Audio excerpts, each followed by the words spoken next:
my loves, welcome back to another video. This week I am super excited to share with you guys what's going to be the topic of conversation. It's going to be a bit of a fun one, I think. You know the drill, grab yourselves a drink, let's get cozy and let's talk books. So this year I have decided to do 12 book recommendations from 12 creators, and I'm going to try and tackle one of these a month. Now, picking 12 creators was actually quite hard because there are so many people that I am either friends with or love and admire or really just appreciate the content they put out there and their taste in books. So picking 12 was really quite tricky. But some of these recs, oh my god, am I in for a treat with these reads. So let's dive into the creators and what they have recommended for me to read this year. The first recommendation is from my absolute ray of sunshine from across the pond, Ainsley. Her content never fails to put the biggest smile on my face. Everything that she creates feels authentic and genuine, and I trust her opinions, I trust her reviews. I just think she has got such an exceptional taste in reads, so I was really excited to see what she was going to choose. So the book that she would like me to read is From Lithgow with Love by Mariana Zapata. So this is all about figure skating, I believe, and apparently it is the epitome of slow burn. As well as the fact that our female main character is not like a typical ray of sunshine. She's a little bit grumpy, a little bit angsty, and I love to see that in a female main character. So I feel like this is gonna set the bar for romance this year. Next recommendation comes from my Scottish pocket rocket, Gabrielle. Me and her are one and the same. We read the same kind of books, we have the same experiences with the same kind of books, the same taste, and I will forever read anything that she recommends to me. And so the book that she has recommended is Blood and Steel by Helen Schuer. The concept of this book/series really appeals to me. So our female main characters has already been foretold. So she's got 3 years to train as a warrior, but females are forbidden from using blades, so she has to train in secret. Racing against the clock, she has to train like nobody's business to try and join the elite guard, who are charged with the protection of protecting the 5 kingdoms. All around them, schemes are afoot and darkness looms. And the story proceeds from there, and it just sounds like it's going to be my complete new hyperfixation, and I cannot wait to read it. The next creator is from one of my bookish besties, Laura, and she obviously, as I'm sure you guys know, posts not only the most aesthetically beautiful content I've ever seen, but her taste in books, and in particular dark romance and dark fantasy romance, is unmatched. And the book that she would like me to read is The Blood of Hercules by Jasmine Mass, and this is a dark fantasy romance. Now this is described as a sarcastically funny dark fantasy romance reimagining of Hercules. I'm sorry, what now? On the description it says, I'm just a girl and it turns out I'm Hercules. I'm struggling to survive in a Titan-infested world where Spartans, immortals from 12 royal families who have godlike powers and obscene wealth, rule over all. Our female main character likes to keep herself to herself, but one day her blood is tested and it proves that she's a powerful elite. She's a Spartan, and so she is forced to attend the Spartan War Academy. And there she has to undergo one of the most challenging trials and tests of all, where she has to prove whether she has enough to be what it takes to be an immortal. Yep. Yes, please. My next creator is Sam from House of Fables. Now, Sam is my go-to, my absolute go-to, never fail for recommendations for books that are underhyped, that are by indie authors, but that are gonna blow your mind. Her recommendations never, ever fail. If I'm ever in a book slump or I'm struggling to read, that is the first person I'm gonna go to for a recommendation. She is a woman who knows her stuff. She knows what she's talking about. She knows how to give you a 5-star rec. So I was really, truly excited and thrilled at the prospect of her recommending a book for me to read in one of the months over this year. And the book that she has recommended, a league of its own. The book in question is Beyond the Aching Door by Victoria Meir. This is a duology, and it's a duology where our FMC is 30. First of all, and I love to see an older female main character. It's an urban fantasy completed duet, and Sam says it has absolutely stunning writing, and I'm like, give this to me right now. You know me, I'm a beautiful writing kind of girl, speaking my language, and apparently this is filled to the brim with so much yearning yearning. And I'm like, yes, let's bring back yearning. So knowing that she's 30, knowing that it's filled to the brim with yearning, knowing that it's beautiful writing and a completed urban fantasy duet, what more could you want? What more could you want? Now, our next recommendation is a special one because it comes from Hannah, who is my twin flame from across the pond. Her and I feel like are kindred spirits.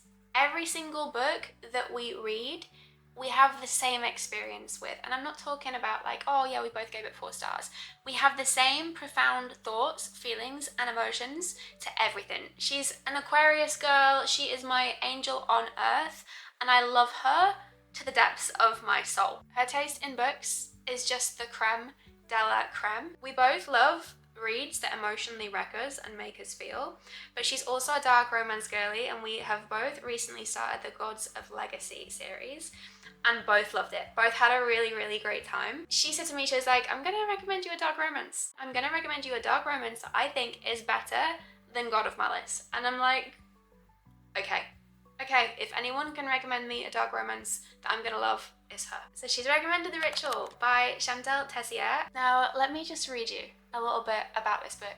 So it says, Barrington University is home of the Lords, a secret society that requires their blood in payment. They are, above all, the most powerful men in the world. They devote their lives to violence in exchange for power. And during their final year, they are allowed to have one chosen one.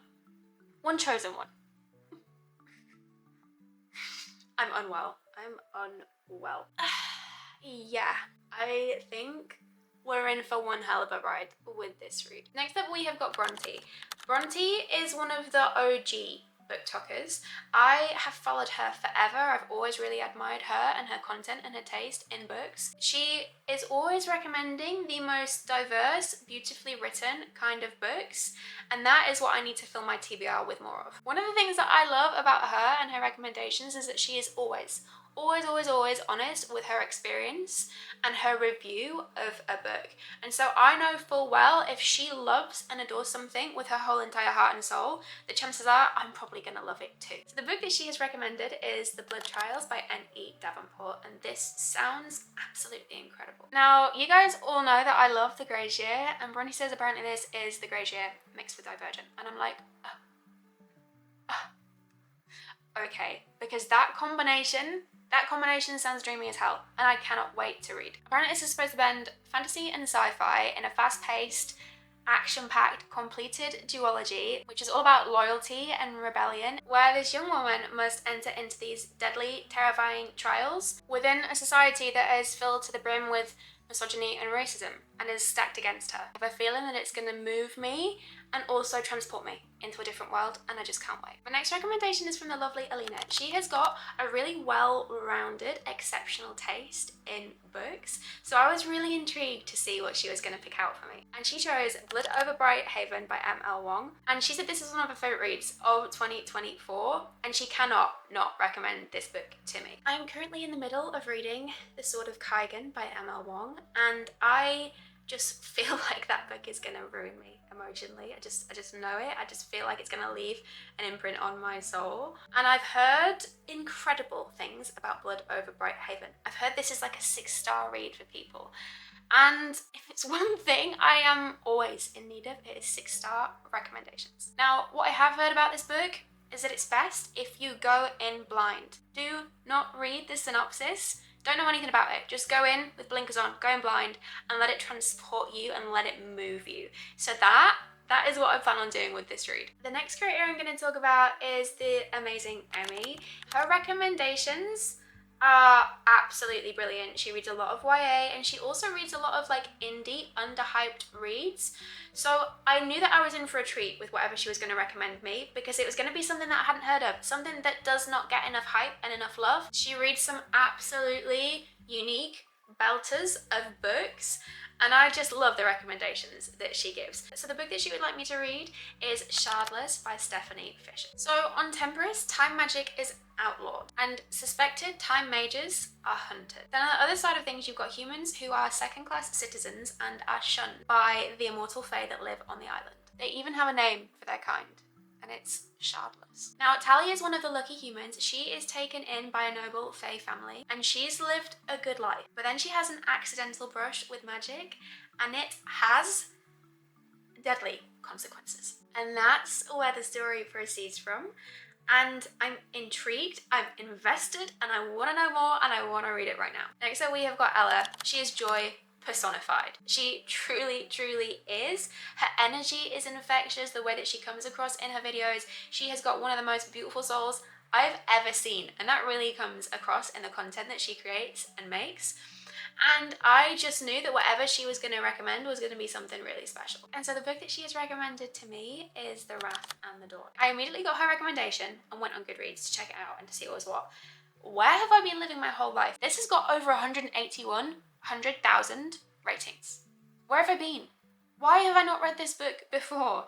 And honestly, it sounds absolutely spectacular. So in this land, it's ruled by a boy king, Khalid, and each dawn brings about new heartache. Every single night, Khalid, the boy king, takes a bride, and come dawn, they are found with a cord around their neck. But then our FMC's dearest friend falls victim to Khalid's wrath, and so she vows vengeance, and she volunteers to be his next bride. And that's where the story continues from. And it has me aghast. It has me gobsmacked. I don't know who I've been. Where have I been not reading this book? It sounds absolutely brilliant. The next creator I'm going to talk about is my girl, Sid. I absolutely adore her with my whole heart. And she reads an astronomical amount throughout the year. So if there's a book that I'm a little bit unsure about reading, I'll go to her page. I'll check out what she's been reading. And if she's read it, I'll be like, okay, yeah, I'm going to give it a go. Because I know for a fact that she's probably read everything that's on my TBR. So I was extremely excited to see what she was going to recommend, and she has recommended to me Sky by Neil Shusterman. This has been on my TBR for quite some time, but recently I have seen a lot of people picking up this series, a lot of people having an amazing time. It's sci-fi, and it's supposed to be incredible. Apparently the books just get better and better and better as they go. This is set within a world where there is no hunger, no disease, no war, no misery. Humanity has conquered all of those things. It has even conquered, and now Scythes are the only ones who can end a life. They are commanded to do so in order to seize the population and to keep it under control. And then Sidra and Rowan are chosen to be apprentices for the position of a Scythe. And they do not want this role. They do not want this role, and that's where the story leads from, and we progress from there. And I just feel like it's going to be pretty powerful stuff. The next recommendation comes from the beautiful Liby. She has such authentic and genuine, honest reviews and taste and takes on books, and she's also just a beautiful, beautiful person, and that really shines. And so the book that she has recommended for me to read is Empire of Flame and Thorns by Marion Blackwood. Now I'm just going to read you the first line. I'm just going to read you the first line about this book and see if you have the same reaction that I did. It says, a fae rebel, a ruthless dragon commander, and a deadly trial that will turn our lives upside down. Yep, that'll do it. I'm sold. Does that not sound like a series that's going to entice you, reel you in, have you captivated, and completely hooked? Yeah. Yeah, it does. And then my final recommendation comes from the gorgeous Stephy. Her aesthetic and her taste in books and who she is and how she comes across as a person is absolutely second to none. So of course, it goes without saying that her recommendation was always going to be amazing, and she would like me to read 7 Days in June by Tia Williams. Supposed to be steamy, funny, soulful, and a beautifully written, nostalgic kind of love story that I just want to consume immediately. So those are 12 books from 12 creators. I'm so excited to read every single one of those. Within their own right, they each sound absolutely incredible, and I trust every single one of those creators implicitly, and I just feel like they could potentially be some of the best reads I'm going to read all year, so I can't wait to get around to them. I think how I'm going to work it is, now that I've shared what the books are, I think I'm going to pop them all in a little TBR jar and pick out one for each month. I know we're already in the midst of January, so I need to get a bit of a wriggle on, but I think that's going to be a really fun way to work through that challenge. But that's everything for this week's video, and as always, I'll see you Wednesday, same time next week for a new video.